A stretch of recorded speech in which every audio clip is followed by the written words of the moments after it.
नमस्कार, मैं सुनील अंजाना जागो समाज चैनल में आपका स्वागत करता हूं। आज हमें दिल्ली में और एनडीएमसी एरिया है, नई दिल्ली नगर पालिका परिषद के जितने भी यहाँ पर कर्मचारी हैं हम आपको दिखा देंगे। अभी ये बिल्कुल बहुत ही कम तादाद में हैं। इन्होंने हमें कॉल करके जो है वो बुलाया है कि इनकी जो समस्याएं हैं, जैसे कच्चे कर्मचारियों को पक्का करना है या जो जिनसे मिस्टोल पे जो काम कराया, जैसे 6-6 महीने करके जो काम कराया, उनको जो है घर पे बैठा रखा है। वो बेचारे इंतज़ार कर रहे हैं कब उनको डिपार्टमेंट जो है वो बुलाएगा। तो चलिए हम बात करते हैं। हमारे साथ में देखिए एनडीएमसी SC/ST कर्मचारी फ्रंट के अध्यक्ष हमारे साथ में हैं अशोक कुमार जी। सर, आगे क्या रणनीति आप बना रहे हैं, क्योंकि समस्या जो है वो गंभीर है और प्रशासन जो है वो अनदेखी कर रहा है और आपको गुमराह भी कर रहा है और आपको बार बार वादे कर रहा है कि हम 1 साल में कर देंगे, दिवाली पे कर देंगे, लेकिन बताया जा रहा है कि काफ़ी साल हो चुके हैं इस बात को, लेकिन कोई समस्या का हल नहीं है। तो अब आपका जो फ्रंट है वो अब आगे क्या रणनीति बनाएगा, क्या लड़ाई लड़ेगा? सबसे पहले तो सुनील अंजाना जी, आपका बहुत बहुत धन्यवाद। आप हमारी आवाज़ को प्रशासन तक पहुंचाते हैं जी, थैंक यू। ठीक है जी। इसके बाद मेरा इसमें ये कहना है कि अब तक RMR के 181 बंदों की डेथ हो चुकी जी, ठीक है जी, जो कि इसी टेंशन में कोई कुछ हो रहा है, किसी का कुछ हो रहा है, किसी का कुछ हो रहा है, लेकिन कोई समाधान नहीं निकल रहा है इस चीज़ का। टेंशन तो ये होती है, देखिए, जिसके बच्चे बड़े हों, बेटी बड़ी हो, है ना, शिक्षा में जैसे बच्चे को अगर पढ़ा भी रहे हैं तो उनके पास फीस के पैसे नहीं है, उनके पास इलाज के पैसे नहीं है, उनके पास घर का जो रेंट है उसके पैसे नहीं है, राशन के पैसे नहीं है। बहुत परेशानी है, ये परेशानियाँ हो रही हैं बच्चे, बिल्कुल इतने परेशान हो चुके हैं चारों तरफ से घूम के, लेकिन ये कहीं सुनवाई नहीं हो रही है। अब ये बेचारे मेरे पास आए कि भाई साहब आप कुछ हमारे बारे में सोचो, तो अब मैं इनके साथ तन मन धन से साथ हूँ। जहाँ जाना पड़ेगा मैं इनके आगे हूँ, ये मेरे पीछे रहें बस जी। और जो अभी हम ठीक है प्रशासन से दरख्वास्त कर रहे हैं कि भी जल्दी से जल्दी जितने RM कर्मचारी हैं इनको आप स्थायी कर दीजिए, नहीं तो फिर मजबूर होके हम लोग धरना प्रदर्शन करने के लिए भी तैयार हैं अगर इन पे कोई और दिक्कत आती है तो।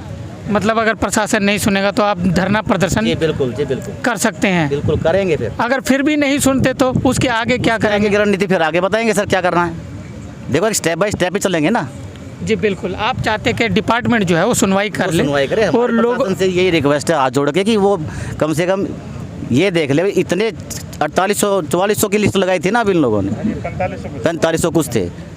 अब इतने लोग हैं परेशान हो रहे हैं और RR पूरे कर चुके हैं, 6 साल के RR हैं। हमने इससे पहले कभी कुछ नहीं बोला किसी को, क्योंकि हम कानून में रह के काम करते हैं, ये तो हम शुरू से आपको कहते आ रहे हैं। बिल्कुल। अब इनके सारी चीज़ें पूरी कंप्लीट हो चुकी हैं, तो इसके बावजूद प्रशासन कहाँ सो रहा है, क्या सोच रहा है प्रशासन की भाई इनको और परेशान किया जाए या और 200-400 डेथ हो जाए जब कुछ प्रशासन जागेगा। अब ये चीज़ें हमारी समझ से बाहर है कि हो क्या रहा है। ये कभी MHA में फाइल भेज रहे हैं, कभी DOPT में भेज रहे हैं। अरे आज तक जो RMR पक्के हुए हैं उनका तो कोई मतलब ही नहीं होता, ना MHA से मतलब होता है ना DOPT से मतलब होता है। ये काउंसिल में हमारी वो होती है, काउंसिल के इतने मेंबर होते हैं, वहाँ बैठ के डिसीजन लिया जाता है और वैकेंट पोस्ट भी पड़ी हैं। उसके बावजूद समझ से बाहर है हमारे तो कि प्रशासन क्या चाहता है RMR कर्मचारी से। अच्छा, आपका चेयरमैन क्या कहता है? चेयरमैन से भी आपकी चर्चा हुई या किससे बात हुई आपकी? हमने रिटर्न में बहुत बार लिख के दिया है जी, लेकिन अभी देखते हैं उस पर जो चेयरमैन साहब क्या एक्शन लेते हैं। हम जब से इनका 6 साल का टाइम पूरा हुआ है तब से हम लगातार लिख के दे रहे हैं कि भी इनके बारे में सोच लो। अब देखते हैं प्रशासन कब तक जागता है।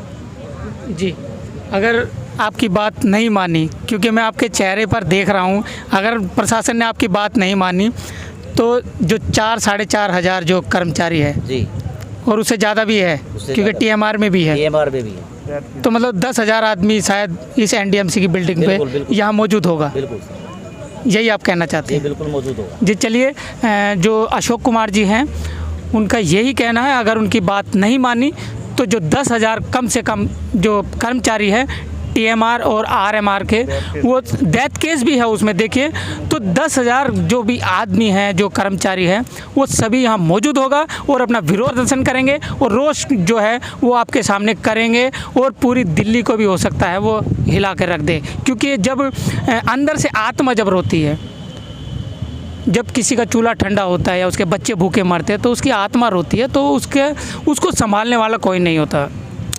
अगर कर्मचारियों ने एका कर लिया, एकता उसमें हो गई, तो डिपार्टमेंट की खुद जिम्मेदारी बनती है कि उनको कैसे संभालेंगे, उनको कैसे रोकेंगे जो विरोध प्रदर्शन से, या आगे उसके आगे भी जो कोई रणनीति बना रहे हैं। मैं अपने मुंह से नहीं कहूँगा, हालांकि मुझे पता है ये क्या करेंगे आगे, वो आप समझ जाइए।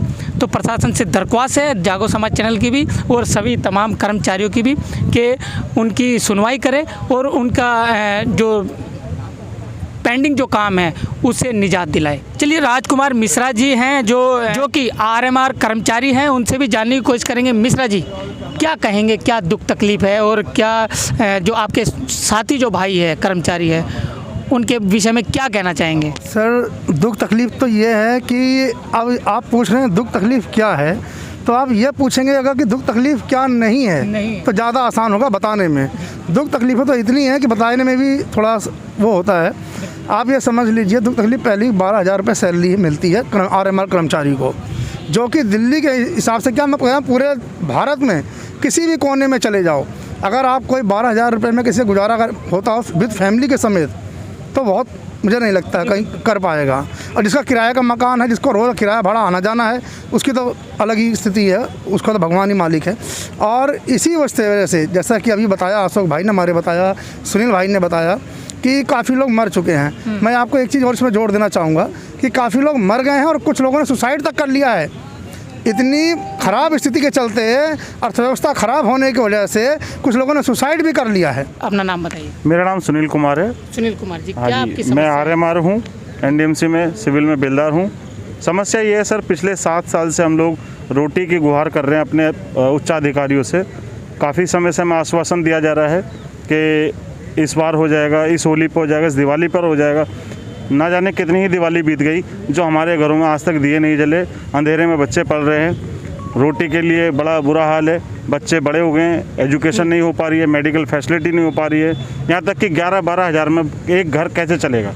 ये एक मतलब प्रशासन के लिए प्रश्न चिन्ह है कि क्या एक आदमी 4-5 लोगों को लेके 11-12 हज़ार में किराए के मकान में रह सकता है? जी बिल्कुल। तो वही हम अधिकारियों से अपनी गुहार लगा रहे हैं कि कृपया करके हमारा जितनी जल्दी हो सके आरएमआर से परमानेंट के लिए प्रोसीड किया जाए, जबकि हमारा ये जो कार्यकाल था। इसका मतलब लो क्या है, लो क्या कहता है एनडीएमसी का, कि कितने दिन में पक्का करना चाहिए, कब उनको लगाना चाहिए, कब पक्का करना चाहिए? आरआर के मुताबिक 6 साल की पॉलिसी थी जो हमारी कंप्लीट हो गई है पिछले वर्ष ही, और उसके बावजूद मतलब जब आप लगे हैं तो उसके 6 साल के अंदर एक्चुअल में टीएमआर के बाद आरएमआर हुए थे, आरएमआर के बाद 6 साल की पॉलिसी है। जी जी। यूँ तो लगे हुए 20-20 साल हो गए लोगों को। आपको स्थायी करना होता है, 6 साल स्थायी करना होता है जी। तो स्थायी नहीं कर पा रहे हैं, वो ना जाने क्या कारण है। वो जो टाइमिंग थी वो कंप्लीट हो चुकी है।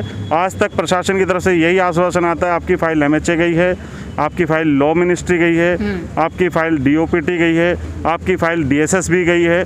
हाँ, ना जाने किन किन संस्थानों में जाके हमारी फ़ाइल आ भी गई है, कई जगह से एनओसी आ गई है। लेकिन वही है कि हम नॉन टेक्निकल लोग हैं तो हमें इस बारे में ज़्यादा जानकारी भी नहीं है। तो हम तो यही अपने उच्चाधिकारियों से गुहार लगाते कि हमारे बच्चों की सुविधाओं को देखते हुए हमारी रोटी का इंतजाम किया जाए। कभी हाउस में भी चर्चा नहीं की गई कि ये जो परेशानी है इसका कैसे निजात दी जाए? चेयरमैन वगैरह के सामने मीटिंग होती है, काउंसिल मीटिंग होती है बस जी, और वहाँ सारे मेंबर होते हैं जी। लेकिन हमारी समस्या बाहर है कि वहाँ होता क्या है, वहाँ कुछ बात कुछ और होती है, फिर डिसीजन कुछ और होता है जी।